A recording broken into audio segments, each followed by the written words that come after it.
কত নম্বর চলছে?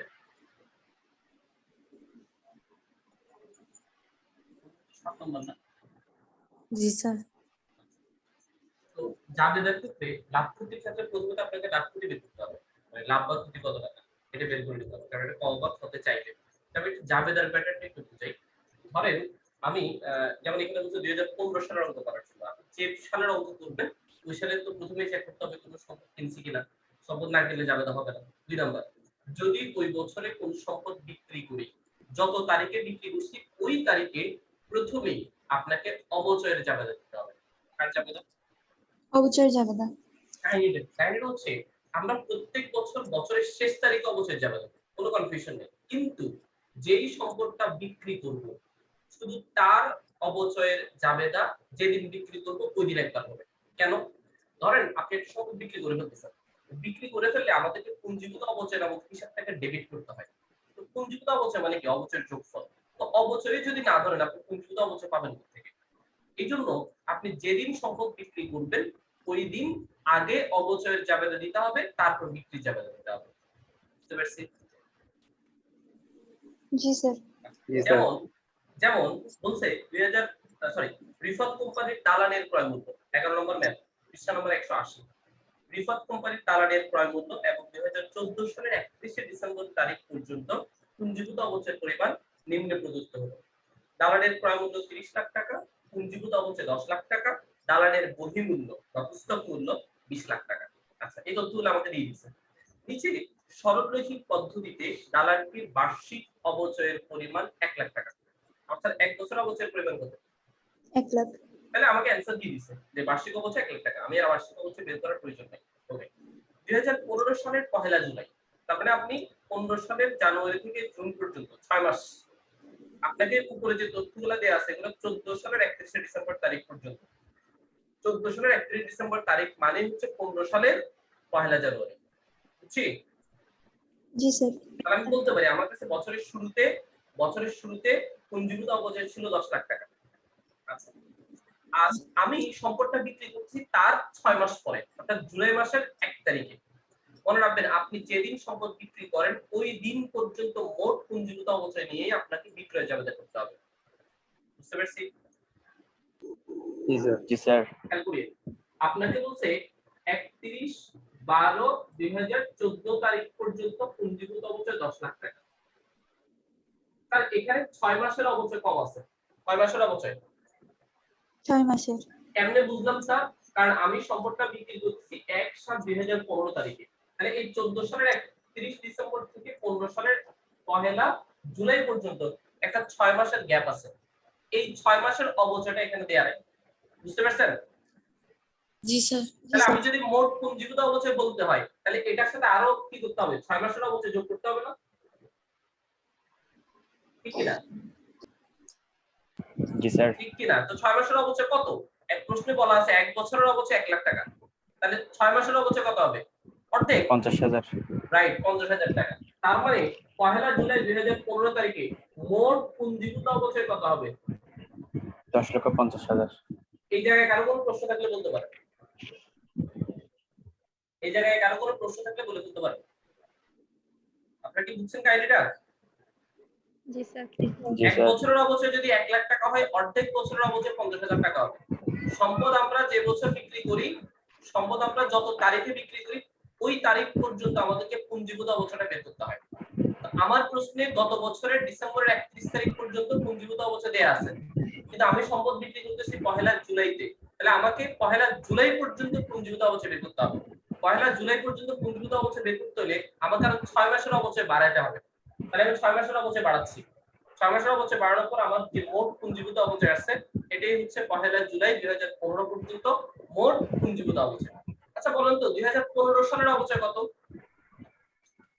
50,000। 50,000 টাকা। আচ্ছা 2015 সালের অবচয় 50,000 টাকা। তাহলে এই 50,000 টাকা নিয়ে আমাকে একটা জাবেদা দিতে হবে। এই সম্পত্তির নতুন অবচয় 50,000 টাকা।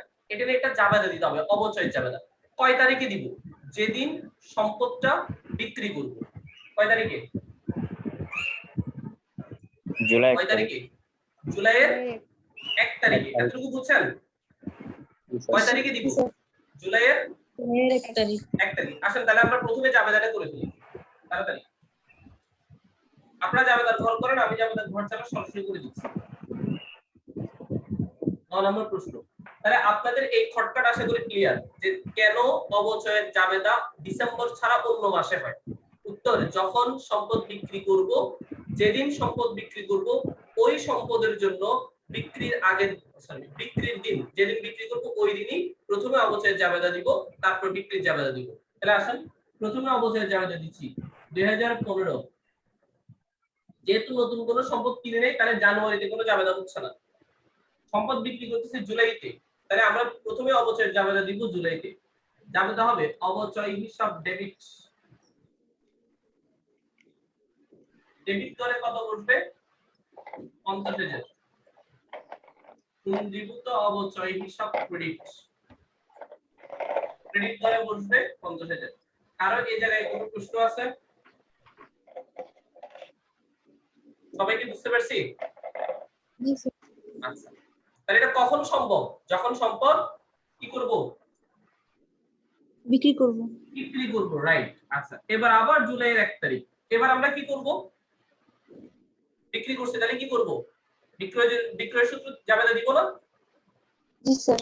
আচ্ছা, আমি একটা রুলস শিখেছিলাম, আমরা বিক্রয়জনিত লাভ ক্ষতি বের করা ছাড়াও জাবেদা দিতে পারবো। যেমন ওরা 6 নম্বরে বলছে বিক্রয়জনিত লাভ ক্ষতি বের করো, ওই লাভ ক্ষতি বের করার সূত্র ছাড়াই আপনি জাবেদা করে ফেলতে পারবেন। লাভ ক্ষতি বের করার দরকার নেই, পরে করেন, আগে জাবেদাটা সুন্দর করে খেয়াল করেন। নিয়ম হচ্ছে আপনি যত টাকায় বিক্রি করবেন ওইটাকে নগদান হিসাব ডেবিট করতে হবে। কি করতে হবে? নগদান হিসাব ডেবিট করতে হবে। আমি আগের ক্লাসগুলোতে প্রথম দিকের ক্লাসগুলোতে যখন বিক্রয় জাবেদা লিখে দিয়েছিলাম ওখানে একটু খেয়াল করেন, আমি স্পেসিফিক কিছু কথা লিখছি, নগদান হিসাবে ব্র্যাকেটে বিক্রয় লিখে দিয়েছি, মানে বিক্রয় মূল্য, এভাবে কিছু কথা লিখে দিয়েছি। ওইটা একটু ভালো করে খেয়াল করলে জাবেদাটা মুখস্থ হয়ে যাবে ডাইরেক্ট। তাহলে আসুন, আমরা বিক্রি করতে কয় টাকায়? 25 লক্ষ টাকায়, ঠিক না? জি স্যার। তাহলে আমি লিখতে পারি না নগদান হিসাব ডেবিট, লিখতে পারি 25 লক্ষ টাকা। 25 লক্ষ টাকা, রাইট। আচ্ছা, এরপর আমরা জানি কাকে জানি ডেবিট করতে হবে পরবর্তীতে? পুঞ্জীভূত অবচয়। পুঞ্জীভূত অবচয়। পুঞ্জীভূত অবচয়, রাইট। তো পুঞ্জীভূত অবচয় হিসাব ডেবিট করতে হয় মোটটা। পুঞ্জীভূত অবচয় আগে ছিল 10 লাখ, নতুন করে আসছে 50,000। তাহলে মোট কত হলো? 10,50,000। 10,50,000। এতটুকু বুঝছি সবাই? জি স্যার। জি স্যার। আচ্ছা, এখন আমরা কিন্তু জানি না লাভ হবে না ক্ষতি হবে, তাহলে লাভও হতে পারে ক্ষতিও হতে পারে। ক্ষতিও হতে পারে। তাহলে আমরা এখানে একটু সিঙ্গেল একটা লাইন খালি রেখে দিই, লাভ হোক, লাভ হলে তো এখানে আসবে না, ক্ষতি হলে এখানে একটা লাইন লিখতে হবে। আমরা একটা লাইন একটু নিচে লিখতেছি দালান হিসাব। আচ্ছা, আমরা কত টাকার দালান নিয়ে ব্যবসা শুরু করছিলাম? প্রশ্নের মধ্যে লেখা আছে ক্রয় মূল্য 30 লক্ষ। 30 লক্ষ টাকা। আমরা বলছিলাম যে আপনি যখন সম্পত্তি হিসাব লিখবেন তখন আপনাকে ক্রয় মূল্য লিখতে হবে।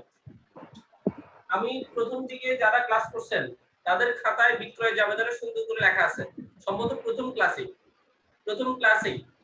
নগদের ব্র্যাকেটে আমি লিখে দিয়েছিলাম বিক্রয় মূল্য, অর্থাৎ নগদের সাথে সবসময় এখানে বিক্রয় মূল্য লিখবেন। পুঞ্জীভূত অবচয় লিখবেন মোটটা, যত টাকা এটার পেছনে আমরা অবচয় ধরছি। দালান হিসাব বা সম্পদ হিসাবের নাম দিয়ে টাকা লিখবেন ক্রয় মূল্যটা। এতটুকু সবাই লিখছি? জি স্যার। কোনো কনফিউশন আছে? জি স্যার। কোনো কনফিউশন আছে? না না স্যার। স্যার। নাই। আচ্ছা, এবার বলেন তো, আমরা তো সব লিখে ফেলছি, তাহলে এখানে টোটাল কত আসছে বলেন তো? ডেবিট দিয়ে কত, ক্রেডিট দিয়ে কত? ডেবিট দিয়ে যোগফল কত আসছে আপনাদের? ডেবিট দিকে 35,50,000। 35,50,000, বাট ক্রেডিট দিকে মাত্র 30 লাখ। তাহলে পার্থক্য কোন দিকে? ক্রেডিট দিকে। ক্রেডিট দিকে। ক্রেডিট দিকে, পার্থক্য ক্রেডিট দিকে। একটু বলিয়েন স্যার, আমার একটু শ্বাসকষ্ট হচ্ছে, দয়া করে একটু কথা বলিয়ে তাহলে বুঝবেন।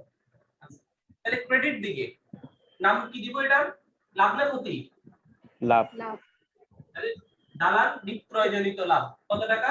5,50,000 টাকা। 5,50,000 টাকা। বুঝছি এতটুকু? জি স্যার। জি স্যার। আচ্ছা, যদি ডেবিট দিকে পার্থক্য আসতো তাহলে এটার নাম কি হতো? ক্ষতি। বিক্রয়জনিত ক্ষতি, ক্ষতি। রাইট। আচ্ছা, তাহলে আমরা এতটুকুতে কারো কোনো কনফিউশন আছে? না স্যার। নাই। আচ্ছা, তো এবার আমরা জানি ডিসেম্বরের 31 তারিখে আমাকে অবচয় বন্ধ করার জাবেদা দিতে হয়, স্বাভাবিক। তাহলে আপনি স্বাভাবিকভাবেই দিবেন, ওটা ডিসেম্বরের 31 তারিখে হবে, ওটা কিন্তু জুলাইয়ের 1 তারিখে হবে না। বুঝতে পারছি? জি স্যার। আচ্ছা, ডিসেম্বরের 31 তারিখে কাদেরকে আসলে বন্ধ করার জাবেদা দিতে হয়? উত্তর হচ্ছে সকল প্রকার আয় এবং ব্যয়কে বন্ধ করার জাবেদা দিতে হয়। আচ্ছা, এখানে লাভটা কি এক ধরনের আয় না? জি স্যার। তাহলে আমরা এটাকেও বন্ধ করার জাবেদা দিতে পারি না? জি স্যার। এই জন্যই আপনাদের বইতে দেখেন বন্ধ করার জাবেদা দুইটা আছে, বুঝছেন? জি স্যার বুঝছি। ওকে স্যার, তাহলে লাভ ক্রেডিট, তাহলে আপনি যখন বন্ধ করবেন কি হবে? লাভ ডেবিট, আয় বিবরণী ক্রেডিট। এবার দেখেন তো কারো কোনো কনফিউশন আছে কিনা। আচ্ছা, লাভটা যে 5,50,000 টাকা বের করছেন খ নম্বরে, ওটা বুঝছেন কিনা দেখেন তো একটু। খ নম্বর প্রশ্নটা এবার একটু চেক করেন সলিউশনটা। আমরা তো জাবেদা করে লাভ বের করে ফেলছি সহজে, কিন্তু সূত্র করে যে লাভ বের করছে এটা বুঝছেন কিনা দেখেন। ক্রয় মূল্য থেকে প্রথমে কি বাদ দিতে হয়? পুঞ্জীভূত অবচয় বাদ দিতে হয়। বাদ দিলে যেটা থাকে তার নাম বহির্মূল্য। বহির্মূল্য থেকে বিক্রয় মূল্য বাদ দিলে লাভ অথবা ক্ষতি আসে। বুঝছি? জি স্যার। পায়েল বড়ুয়া, কি সমস্যা? আমি নিজেও জানি না। কি জানেন না আপনি? পায়েল বড়ুয়া শুনতেছেন? কথা না বললে বিপদে পড়বে। পায়েল বড়ুয়া বলেন না, কিসের পিডিএফ চাচ্ছেন আপনি বলেন? কথা বলছেন না রে। পায়েল বড়ুয়াকে পিডিএফ এর কথা জিজ্ঞেস করলেন বা কে? আর ও রিপ্লাই দিল কাকে? কি রে?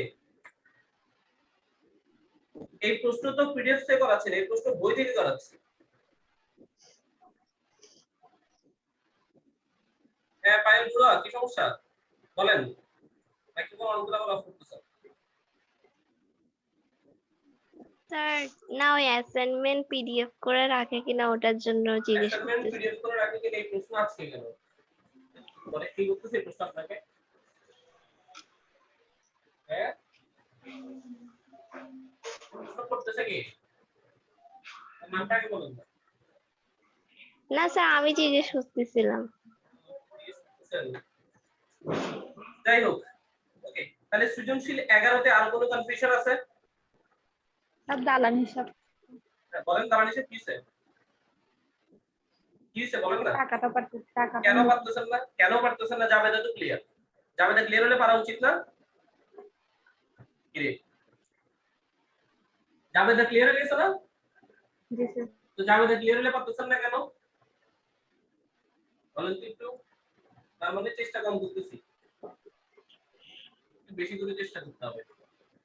না পারাটা দোষের না, তবে একটু চেষ্টা করুন বেশি করে, তাহলে একটু সহজ হবে। কারণ অ্যাকাউন্টিং তো বুঝতে হবে একটু বেশি। আচ্ছা সমস্যা নেই, করে দিচ্ছি। খেয়াল করেন, তারিখ বিবরণ, জাবেদা পৃষ্ঠা, ডেবিট টাকা, ক্রেডিট টাকা, জ্যাট উপবৃত্ত, ডেবিট ক্রেডিট। এটা কোন হিসাব জানি? দালান হিসাব। দালান হিসাব। তো আপনি 2015 সালে যখন অঙ্ক করবেন, যেহেতু 15 সালে আপনি অঙ্কটা করতেছেন, আপনাকে বলছে 15 সালে ম্যাথ করার জন্য, সেক্ষেত্রে 14 সালের 31শে ডিসেম্বর যেটা উদ্বৃত্ত ছিল, তাহলে এটা 15 সালের 1 জানুয়ারিতে প্রারম্ভিক উদ্বৃত্ত হওয়ার কথা না? জি স্যার। 2015 জানুয়ারি 1, তাহলে আমরা লিখতেছি ব্যালেন্স বিডি। এটা বুঝছেন ব্যালেন্স বিডি কাহিনীটা? জি স্যার বুঝছি। এটা কত টাকা হবে? 30 লাখ। 30 লাখ টাকা। মনে রাখবেন, আপনি যখন কোনো একটা সম্পদ পুরোটা বিক্রি করে ফেলেন, কারণ আপনি সম্পদটা পুরোটা বিক্রি করে ফেলছেন, দালাল নামে আর কোনো সম্পদ আপনার কাছে নাই, তাহলে নিশ্চিতভাবে এই খতিয়ানের ব্যালেন্স কত আসবে? 0। 0 আসবে। এতটুকু বুঝছেন? জি স্যার। আচ্ছা, আমি এখন যতটুকু বুঝতেছি যে প্যাচটা হচ্ছে বিক্রয় জাবেদা থেকে আপনি দালাল টাকা বের করতে পারছেন না, সমস্যাটা হচ্ছে ওই জায়গায়। হ্যাঁ, তা আমরা একটু বিক্রয় জাবেদাটা ভালো করে খেয়াল করি। আচ্ছা, বিক্রয়ের যে জাবেদাটা করছে সেখানে ক্রেডিট পাশে দালাল কত ছিল? 30। 30 লাখ। 30 লক্ষ টাকা। আচ্ছা, এটার অপোজিট পাশে নিশ্চয়ই 30 লাখ টাকা, 30 লাখ টাকা থাকা উচিত ডেবিট পাশে। জি স্যার। আচ্ছা, এখানেই প্যাচটা। ডেবিট পাশে কিন্তু 35,50,000 টাকা আছে, বাট ক্রেডিট পাশে 30 লাখ। এখন প্রশ্ন হচ্ছে স্যার, দালানের অপোজিটে পুঞ্জীভূত অবচয় কত, নগদ কত? দালান বাবদ এখানে নগদ কত টাকা আছে? খেয়াল করুন তো, 25 লাখ। আপনার লাভ হয়েছে কয় টাকা? 5,50,000 5,50,000। আচ্ছা বলো তো, লাভ কি নগদের ভিতর থাকবে না পুঞ্জীভূত অবচয়ের ভিতর থাকবে? নগদে নগদের ভিতর। তাহলে আপনি নগদ থেকে লাভের টাকাটা সরাই ফেলেন। নগদ কত ছিল? 5,50,000 এই সরি নগদ 25 লাখ কত স্যার, ছিল? 25 লাখ। 25 লাখ। 25 লাখের মধ্যে লাভের টাকা কত?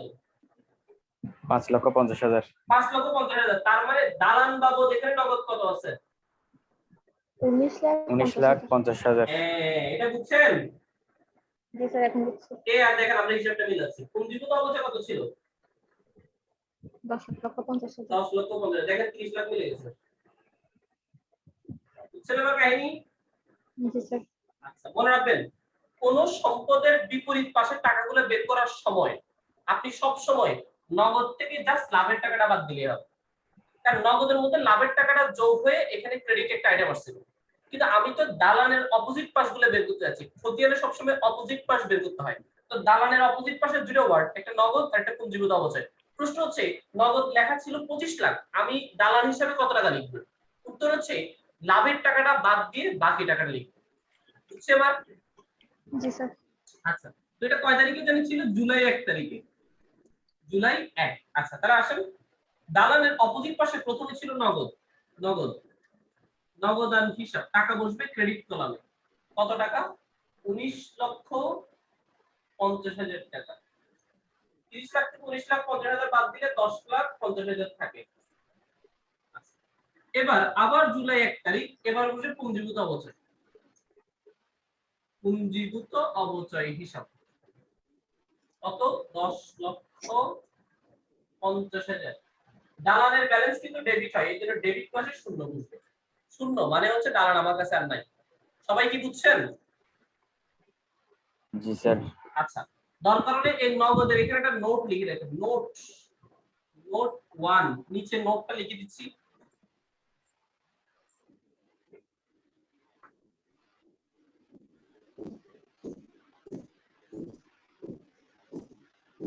নগদ 25 লাখ বিয়োগ লাভ 5,50,000 টাকা। সব সময় সকল লাভ ক্ষতির অঙ্কে এই কাজটা করুন। নগদ থেকে লাভের টাকাটা বাদ দিন। ক্ষতি হলে সমস্যা নেই, লাভ হইলে প্রবলেম। লাভ হইলে লাভের টাকাটা বাদ দিয়ে সম্পত্তির অংশটা বের করতে হয়। বুঝছেন এবার? জি স্যার সেটা কেন? স্বাভাবিক, আমি মোট 25 লাখ টাকা পাইছি, যেখানে আমি লাভ করছি 5.5 লাখ টাকা। তাহলে লাভের টাকাটা বাদ দিলে বাকিটাই ক্রয় মূল্যের টাকা, ঠিক না? বুঝছেন? জি স্যার ওকে, আর কোন প্রশ্ন আছে? পুঞ্জীভূত অবচয়টা পারবেন এবার? এটা চেক জি করেন স্যার তো। পাবো। পুঞ্জীভূত অবচয়টা পারবেন, একদম সোজা। ওটা তো বরাবর দেয়া আছে। প্রথমে ব্যালেন্স পিরিয়ডটা করে দিবেন, তারপর অবচয় বাবদ যে জাবেদারা আছে ওখান থেকে আপনি পুঞ্জীভূত অবচয় প্রথমে অবচয় টাকাটা বসাবেন, তারপর পুঞ্জীভূত অবচয় ডেবিট যেটা আছে ওটা বসায় দিলে ব্যালেন্স দিবেন। আর কোন সমস্যা? লাভ ক্ষতি যদি আপনারা পারেন, মানে লাভ ক্ষতি রিলেটেড ম্যাথ গুলো অর্থাৎ সৃজনশীল 11 নম্বরটাই প্রথমেই যদি করেন, এটা তো খুব সোজা, এটা তাহলে কঠিন কিছু নেই, একটু ভেজাল আছে। তো এটা যদি আপনারা পারেন তাহলে আশা করতেছি অবচয় চ্যাপ্টারে আর কোনো কঠিন সৃজনশীল থাকার কথা না। বুঝছেন? স্যার বলেন। পুঞ্জীভূত অবশ্যই জুলাই 1 দালান হিসাবে 10,50,000 কেমনে? হ্যাঁ বুঝি নাই, কি কি? পুঞ্জীভূত অবশ্যই হিসাবে হ্যাঁ, জুলাই 1 দালান হিসাব 10,50,000 কেমনে? দালান হিসেবে 10,50,000 কেমনে? জুলাই 1 তারিখে বিক্রয় জাবেদা জানতো গেছেন? জি স্যার আচ্ছা, ওখানে পুঞ্জীভূত অবচয় কত লেখা আছে? 10,50,000 তার অপোজিট পাশে কি লেখা আছে? দালান হিসাব। ঠিক আছে, কি রে? পুঞ্জীভূত অবচয় 10,50,000 টাকা ডেবিট হচ্ছে তো দালানের কারণে। আপনি দালান বিক্রি না করলে কি এটা পুঞ্জীভূত অবচয় ডেবিট করতেন? বলেন না। জি পুঞ্জীভূত স্যার অবচয় ডেবিট হয় কখন? যখন আমরা সম্পদ বিক্রি করি অথবা ফেলে দিই, তখন পুঞ্জীভূত অবচয় ডেবিট হয়। পুঞ্জীভূত অবচয় ডেবিট হচ্ছে কত টাকা? 10,50,000 টাকা। কার কারণে? দালানের কারণে। দালান ক্রেডিট করলে পুঞ্জীভূত অবচয় ডেবিট হচ্ছে। বুঝছেন? জি স্যার জি স্যার। আর কোনো প্রশ্ন আছে কারো? তাহলে সৃজনশীলে আমি আশা করতেছি আমাদের আর কিছু বাকি নেই। বাকি আছে? কথা বলেন না, বাকি আছে? না স্যার। কোন পদ্ধতিও আসলে বাকি নেই। বর্ষ সংখ্যার উৎপাদন একক নিয়ে অযথা টেনশন করেন না, এগুলো আপনাদের সৃজনশীল খাতা আসে না। আমরা ওগুলো করবো, কিন্তু আপনি সৃজনশীলের জন্য আমাদের আর কিছু বাকি নেই। তো সৃজনশীল গুলো করতে থাকেন আপনারা। আজকে আমরা ক্রমরসমানের এমসিকিউ সলভ করার জন্য আরো কিছু জিনিস লিখে দিচ্ছি। উপরে একটু লিখে রাখেন ক্রমরসমান জ্যার পদ্ধতি। আপনারা যখন নোট করবেন গত ক্লাসে ক্রমরসমান জ্যার যেখানে শেষ করছিলাম ওখান থেকে এটা লিখবেন। বুঝতে পারছি? আপনারা কিন্তু এটা নোট করেন সুন্দর করে, সৃজনশীল ছাড়া বাকি পুরো জিনিসটা একটু সুন্দর করে নোট করে ফেলি। থিওরিটিক্যাল পার্টগুলো বা ম্যাথমেটিক্যাল পার্টগুলো। তো ক্রমরসমান জ্যার পদ্ধতি আমরা সূত্র নাম্বার কত পর্যন্ত গেছিলাম?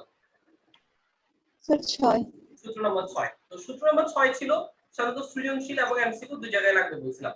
কিন্তু সূত্র 7 এবং 8 এগুলো সৃজনশীলে কোনো কাজে আসবে না। তাহলে এগুলো কি করব? এগুলো এমসিকিউ তে সবচেয়ে বেশি কাজে আসবে। সেটা এইচএসসি পরীক্ষায় হোক, সেটা এডমিশন টেস্টে হোক। তো এইজন্য সৃজনশীল সূত্র নাম্বার 7 8টা একটু মনোযোগ দিয়ে দেখার চেষ্টা করুন। মনে রাখবেন এইগুলোর সাহায্যে প্রায় ম্যাক্সিমাম অর্থাৎ ক্রমরসমান জ্যার পদ্ধতির যত ম্যাথ আছে এমসিকিউ তে সবগুলো সলভ করা হয় সূত্র 7 এবং 8 দিয়ে। ঠিক আছে? তবে শর্ত হচ্ছে এগুলো করার জন্য অবশ্যই ক্যালকুলেটর লাগবে। বাংলাদেশে কিছু ইউনিভার্সিটিতে ক্যালকুলেটর ব্যবহার করতে দেয়, কিছু ইউনিভার্সিটিতে দেয় না। যেগুলোতে দেয় সেখানে এই সূত্র 7 এবং 8 ব্যবহার করা যাবে। যেমন চট্টগ্রাম বিশ্ববিদ্যালয়, সেখানে ক্যালকুলেটর ব্যবহার করার সুযোগ আছে। তাহলে আপনি সূত্র 7 এবং 8 যখন সিইউতে পরীক্ষা দিবেন বা এইচএসসি পরীক্ষা দিবেন, দুই জায়গায় আপনি ব্যবহার করতে পারবেন। কিন্তু আপনি যদি ঢাকা বিশ্ববিদ্যালয়ে পরীক্ষা দিতে যান, আপনি ক্যালকুলেটর ব্যবহার করতে পারবেন না। তো সূত্র 7 এবং 8 ওখানে লাগবে না। বুঝছি?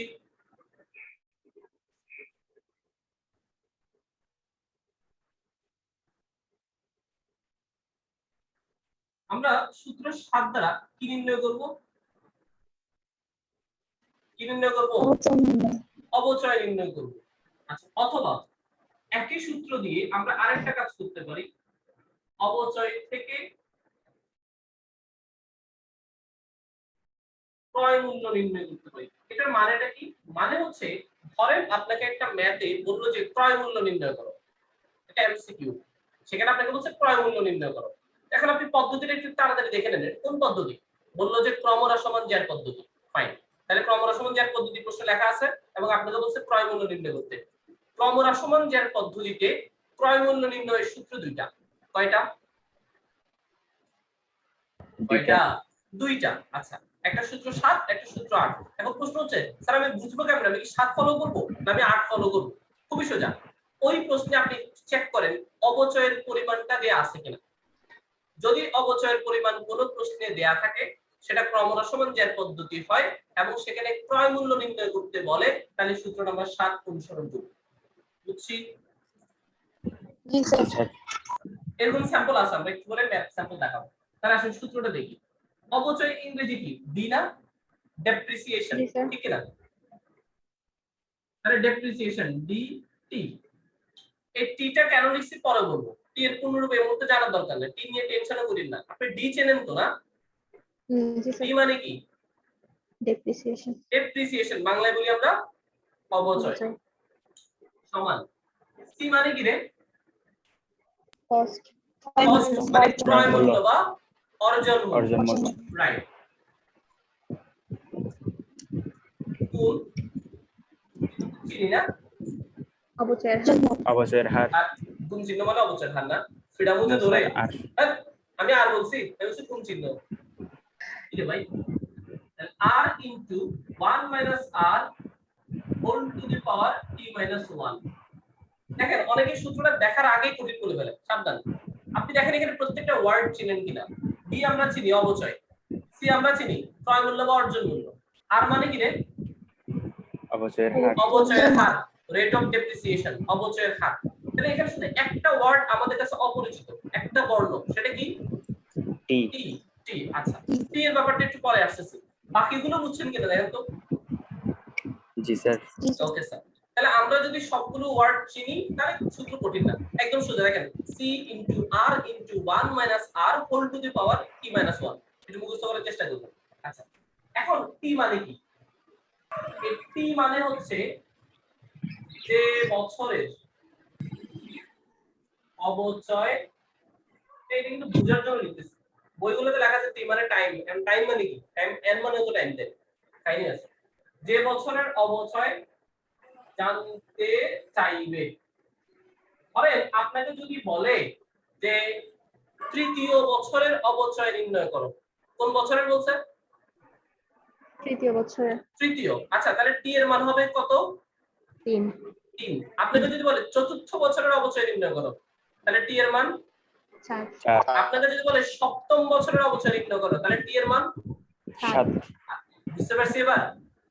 জি স্যার তাহলে যে কোনো অঙ্কের টি এর মান আহামরি কিছু না। টি মানে হচ্ছে যেটা জানতে চাইবে, যে বছরেরটা জানতে চাইবে ওই বছরেরটাকে আমরা টি বলি। সেটা অবচয় জানতে চাইতে পারে, অন্য কিছু জানতে চাইতে পারে, যে বছরেরটা জানতে চাইবে। বুঝছি? জি স্যার তো এখন আমি বলছি অনেক সময় এখানে অবচয় জানতে চাইবে, অনেক সময় এখানে ক্রয় মূল্য জানতে চাইবে। হয়তো অবচয় নয়তো কি ক্রয় মূল্য ক্রয় মূল্য।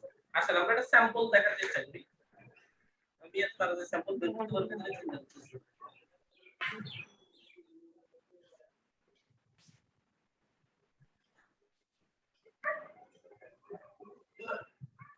পৃষ্ঠা নাম্বার 213, এমসিকিউ নাম্বার 97, তাড়াতাড়ি যান। 97 নম্বর এমসিকিউ, এবং এগুলো মার্ক করিয়েন কিন্তু খুব ইম্পর্টেন্ট। এমসিকিউ নাম্বার 97 পাইছেন? জি স্যার জি স্যার আসেন প্রশ্নটা পড়ি, মনোযোগ দিয়ে পড়িয়েন। মানে আপনাদেরকে আসলে প্রশ্ন পড়ানো শিখাচ্ছি, নাহলে ঝামেলা আছে চ্যাপ্টার পাবেন না। আজিম লিমিটেড 1 জানুয়ারি 1996 তারিখে।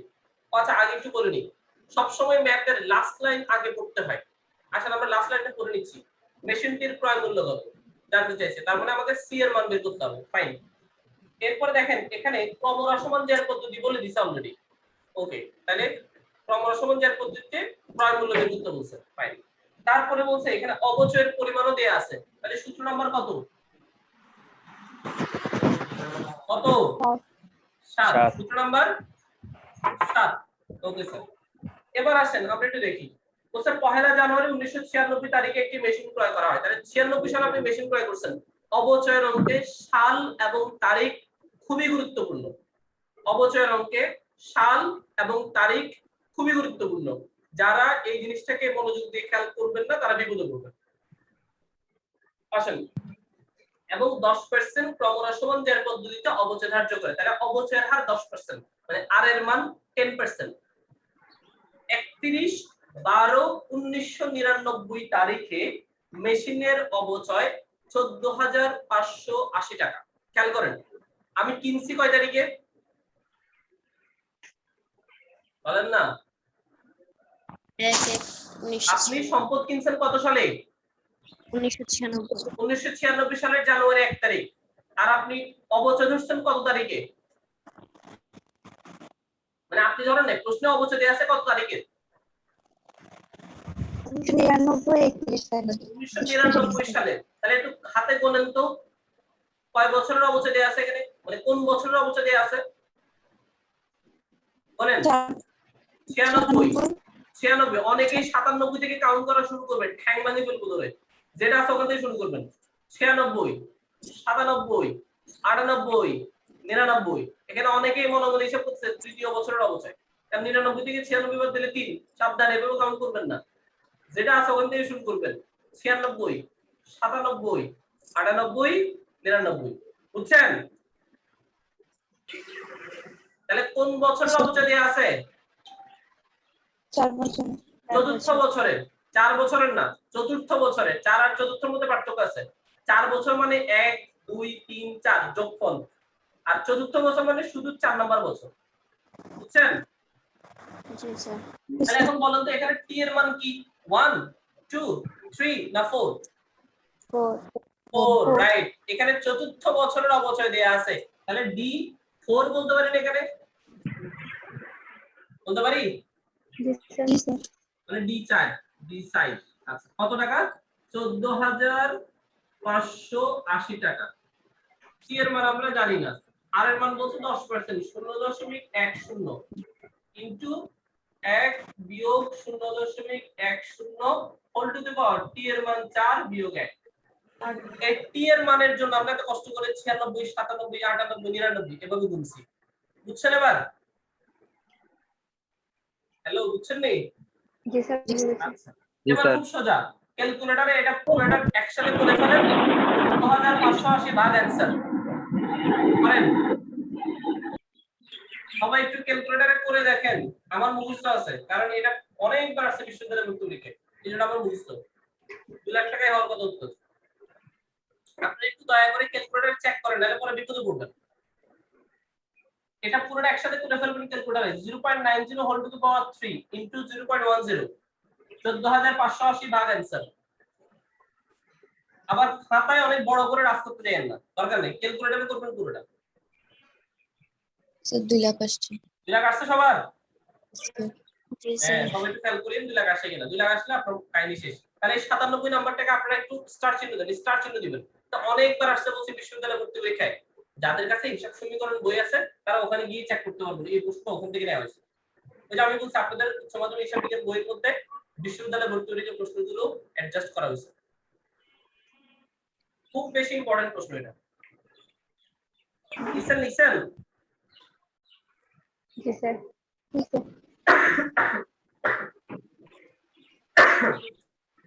Okay sir. তারপরে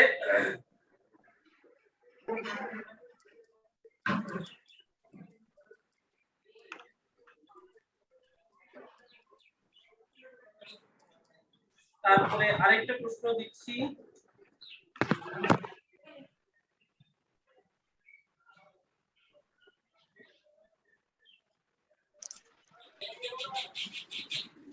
প্রশ্ন আছে, এটা কোথায়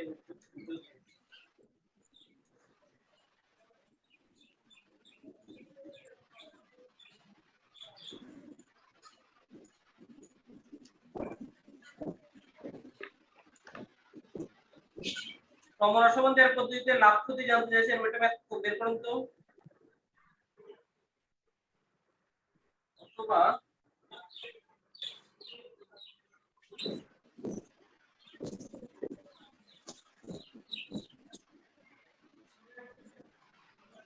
স্যার 109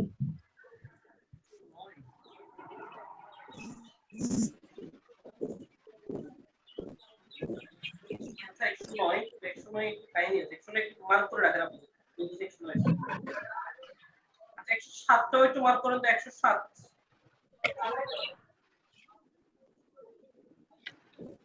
107 109 দুই একটু মার্ক করেন, বুঝছেন? জি স্যার 114 107 এবং 114 একই রকম ম্যাথ, একদম 100% প্রশ্ন সেম। এগুলো একটু মার্ক করার কারণ আছে, পরে বলতেছি। আমি একটু আমার অরিজিনাল ম্যাথ একটু বের করি, কারণ এটা দিয়ে আপনাদেরকে একটু বোঝানোর চেষ্টা করতেছিলাম।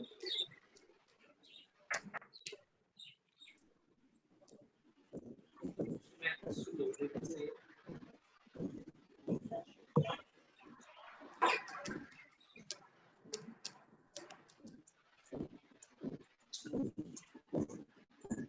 ছিল কেন রে, 32500 টাইপের একটা ম্যাথ আছে মনে হয়।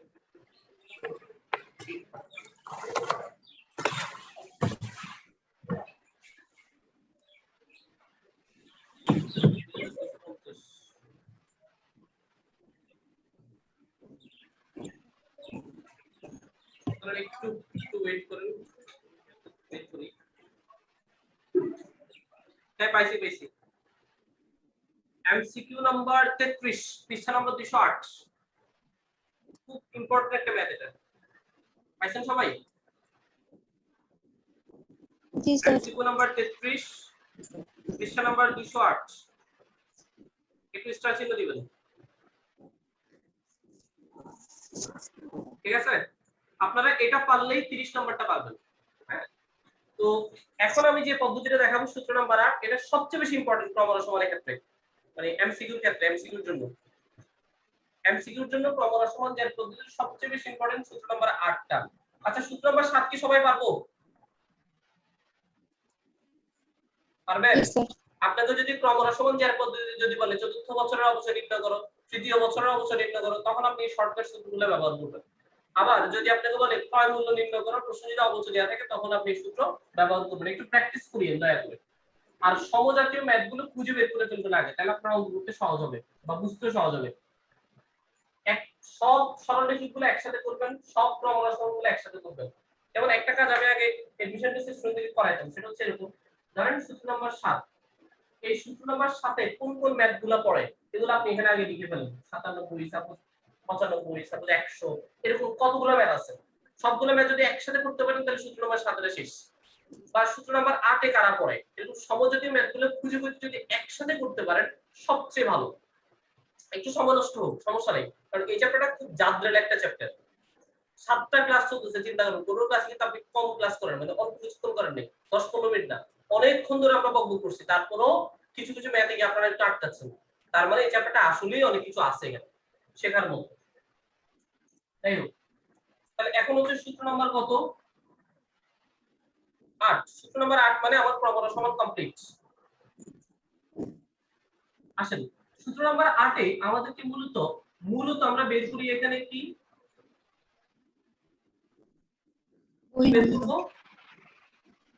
বের করব? বহি মূল্য। এটা কথা বলেন না ভাই, কি বের করব আমরা? বহিমূল্য। অ্যানসার দিবেন ভাই, আমি বেশ বলতে পারতেছি না, ঘন্টা জোর করে ক্লাস করছি। ক্লাস নিলে মন ভালো থাকে, এই জন্য ক্লাস করতে গেলে জীবন হয়ে যাবে।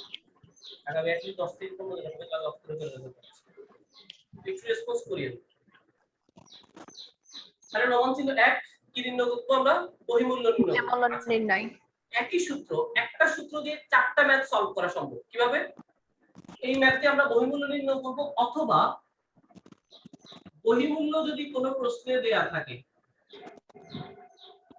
বহিমূল্য থেকে আমরা সেখানে কি বের করব? ক্রয় মূল্য বের করব। তাহলে এই সূত্র দিয়ে বহিমূল্য বের করা যাবে, আবার বহিমূল্য থেকে ক্রয় মূল্য বের করা যাবে। এটা হচ্ছে মূল কাজ। হ্যাঁ, কিন্তু এখানে আরো দুইটা এক্সট্রা ম্যাথ করা যাবে। এক্সট্রা লবণ চিহ্ন 3, সেটা কি? আপনি এই সূত্রের সাহায্যে পুঞ্জীভূত অবচয় নির্ণয় করতে পারবেন। কি নির্ণয় করতে পারবেন? পুঞ্জীভূত অবচয়। আপনি একই সূত্রের সাহায্যে লাভ ক্ষতি নির্ণয় করতে পারবেন। এটা কোন পদ্ধতির ক্ষেত্রে? তবে এখানে কিছু কথা আছে। আপনি এই সূত্রের সাহায্যে সরাসরি পুঞ্জীভূত অবচয় পাবেন না, তবে আপনাকে যতগুলো ম্যাথে পুঞ্জীভূত অবচয় বের করতে বলবে ক্রমরসমান পদ্ধতির ক্ষেত্রে সব জায়গায় আপনি এই সূত্র ব্যবহার করাটা বাধ্যতামূলক। আসলে এই যে সূত্র আমরা এখন লিখব, এটা ব্যবহার করে কি বের করা যায়? শুধু কি বের করা যায়? বহিমূল্য বের করা যায়। আসলে বহিমূল্য বের করতে পারলেই পুঞ্জীভূত অবচয় বের করা সম্ভব। কেমনে? এই যে দেখেন, পুঞ্জীভূত অবচয় সমান ক্রয় মূল্য বিয়োগ বহিমূল্য। বুঝছেন? বুঝছেন নি? আবার বলতেছি, আমরা যে সূত্রটা এখন লিখবো, এই সূত্রের সাহায্যে আসলে পুঞ্জীভূত অবচয় বের করা যায় না। কিন্তু স্যার আপনি তো বলছেন যায়। আসলে আমি বলছি ঠিক আছে, আপনি পুঞ্জীভূত অবচয় বললে সূত্র এটাই অনুসরণ করবেন, তবে কথা আছে, আসলে এই সূত্র অনুসরণ করে আমরা বহিমূল্য বের করি, আর প্রশ্নে ক্রয় মূল্য দেয়া থাকে, ক্রয় মূল্য থেকে বহিমূল্য বাদ দিলে কি পাওয়া যায়? পুঞ্জীভূত অবচয় পাওয়া যায়। এজন্য পুঞ্জীভূত অবচয়ের ম্যাথের ক্ষেত্রেও আমাকে এই সূত্রটাই অনুসরণ করতে হবে। বুঝছি? আচ্ছা, তারপর আমি একটু স্যাম্পল দেখাবো, টেনশন করিয়েন। এরপর স্যার লাভ ক্ষতি, এই সূত্র দিয়ে আসলে লাভ ক্ষতি বের করা যায় না, তবে এই সূত্রের সাহায্যে যেহেতু বহিমূল্য বের করা যায়, আমরা জানি বহিমূল্য এবং বিক্রয় মূল্যের পার্থক্যই হচ্ছে লাভ অথবা ক্ষতি। ঠিক না? ঠিক কি না? তারপরে এখানে সবকিছুর সারমর্ম হচ্ছে কি? বহিমূল্য। সবকিছুর সারমর্ম কি? বহিমূল্য। তাহলে আসলে আমরা একটু বের করি। তাহলে সূত্র নাম্বার 8টা কোনটা? বিভি। বিভি মানে বুক ভ্যালু, বহিমূল্য। বহিমূল্যকে শর্টকাট আমরা বিভি বলি, বুক ভ্যালু। নিচে ছোট করে একটা টি আছে, টি মানে তো জানি না, টি মানে কি? যে বছরটা জানতে চাইবে। যদি বলে চতুর্থ বছরের পুঞ্জীভূত অবচয় বের করো, অথবা চতুর্থ বছরের বহিমূল্য বের করো, তাহলে টি এর মান 4। তাহলে বুক ভ্যালু সমান t into 1 minus r whole to the power t বুঝছি জি sir 3 into 1 minus r whole to the power t আচ্ছা এবার আসেন তাহলে আমরা একটু করে ফেলি 33 নম্বর ম্যাথটা 33 নম্বর ম্যাথে বলছে একটি যন্ত্রের ক্রয় মূল্য 3,20,000 টাকা। এটা বিশ্ববিদ্যালয় ভর্তি পরীক্ষা অনেকবার আসছে, অনেকবার হিসাব সমীকরণ বইতে চেক করলে পাবেন। ইভেন এই ম্যাথটা অনেক সময় চেঞ্জ করে আসছে। কিরকম 3,20,000 এর জায়গায় 3,200 টাকা ছিল। কত ছিল? 3,200 3,200, বাট পুরো প্রশ্ন সেম, শুধু শূন্য দিলে কমাই দিয়েছে। অর্থাৎ ম্যাথের প্রশ্ন 3,200 ছিল, 25% ছিল, 2 বছর শেষে সম্পত্তির বহির্মূল্যগত কথাগুলো এভাবেই লেখা ছিল, কোনো চেঞ্জ ছিল না, শুধু টাকার মধ্যে শূন্য দিলে কম ছিল। সেম ম্যাথ, ইভেন উত্তরের ক্ষেত্রেও শূন্য দিলে কম আসছে। তাহলে দুটো অঙ্ক হুবহু একই, শুধু টাকার পরিমাণটা হালকা চেঞ্জ করছে। এবং এই অঙ্কের উত্তর আমি মুখস্থ বলতেছি 1,80,000 টাকা আসবে নিশ্চিত। কেন মুখস্থ হলো? কারণ এত বেশিবার করাইছি আমরা এই ম্যাথ, আর এত বেশিবার ইউনিভার্সিটি আসছে, এগুলো অটোমেটিক মুখস্থ হয়ে যায়। আপনাদেরও যাতে এই দুটো প্রশ্ন উত্তর মুখস্থ থাকে। 3,20,000 টাকা খেয়াল করেন, গুণ 1 বিয়োগ 0.25 হোল টু দি পাওয়ার কয় বছর বলছে? একটি যন্ত্রের ক্রয় মূল্য 3,20,000 টাকা। ক্রমহ্রাসমানের পদ্ধতিতে 25% হারে অবচয় ধার্য করা হলে 2 বছর শেষে, তাহলে টি এর মান কত? 2 বছর শেষে সম্পত্তির বহির্মূল্য কত? তাহলে দেখেন তো 1 লক্ষ কত আসে? 80,000 টাকা। সবার আসছে কিনা চেক করে নেন। জি স্যার আসছে। জি আসছে, স্যার আচ্ছা, ঠিক আছে। তাহলে আমি 1 নম্বর প্রশ্ন সলিউশন করে ফেলছি না? জি স্যার স্যার এখন আসেন আমি একটু স্যাম্পল দেখানোর জন্য 3 আর 4 নাম্বারটা করে দেখাচ্ছি। 2 নাম্বার করে দেখাতে হবে? 2 নাম্বারটা একই না সূত্র, স্যার বহির্মূল্য দেয়া থাকবে, আপনি ক্রয় মূল্য বের করবেন, ঠিক আছে? তো আমি একটু 3 এবং 4 করাচ্ছি, খেয়াল করুন তো একটু। আচ্ছা এই অঙ্কে ক্রয় মূল্য কত? 3,20,000 আমি বলছিলাম পুঞ্জীভূত অবচয় বের করতে বললে আপনি প্রথমে কি বের করবেন? বহির্মূল্য, রাইট। আপনি বহির্মূল্য বের করবেন। আমরা বহির্মূল্য বের করে ফেলছি 1,80,000 টাকা। ধরেন এই 33 নম্বর প্রশ্নে জানতে চাইলো পুঞ্জীভূত অবচয় কত। সহজ, ক্রয় মূল্য থেকে বহির্মূল্য বাদ দেন। ক্রয় মূল্য 3,20,000, বহির্মূল্য 1,80,000। তাহলে आंसर কত বলেন তো?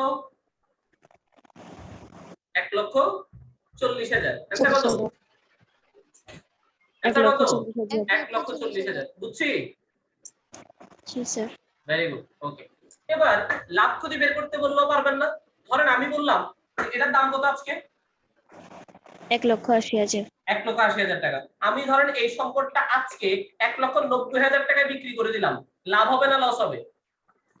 লাভ হবে। কত টাকা লাভ হবে? লাভ হবে 10,000 10,000 টাকা। বুঝছি? 10,000 টাকা। কারণ আমরা জানি জি, বহির্মূল্য থেকে বেশি মূল্যে বিক্রি করলেই লাভ লাভ, আর বহির্মূল্য থেকে কম মূল্যে বিক্রি করলে ক্ষতি ক্ষতি। পারা যাবে? জি জি স্যার। পারা যাবে। তাহলে আপনাদের কাজ হচ্ছে আজকে সৃজনশীল এমসিকিউ সব জায়গায় চিরুনি অভিযান চালানো, এবং অবচয় চ্যাপ্টার আপাতত শেষ, ঠিক আছে? জি স্যার অবচয় নিয়ে আমরা আপাতত আর কোনো আলোচনা করব না। দয়া করে কিছু আছে না আপনার একটু অ্যালার্জি হচ্ছে, হ্যাঁ স্যার বর্ষ সংখ্যাটা কি, স্যার উৎপাদন এককটা কি, এটা আপাতত দরকার নেই, এটা আমার দায়িত্ব, আমি শেষ করাবো যত সময়। আপনারা দুইটা পদ্ধতি আমরা শেষ করলাম, 8টা সূত্র শেষ করছি।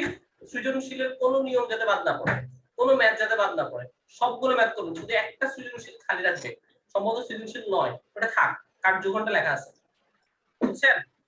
যেহেতু নতুন কোনো জাবেদা নাই, নতুন কোনো ক খ গ ঘ তে নতুন কোনো ম্যাথ নাই, শুধু দুইটা সূত্র বাকি আছে, সূত্র 9 এবং সূত্র 10। এগুলো এখন এতগুলো দিলে মাথা যাবে না। আপাতত সূত্র 8 পর্যন্ত পড়ে পুরো অবচয় চ্যাপ্টারটাকে ক্লোজ করে, ঠিক আছে?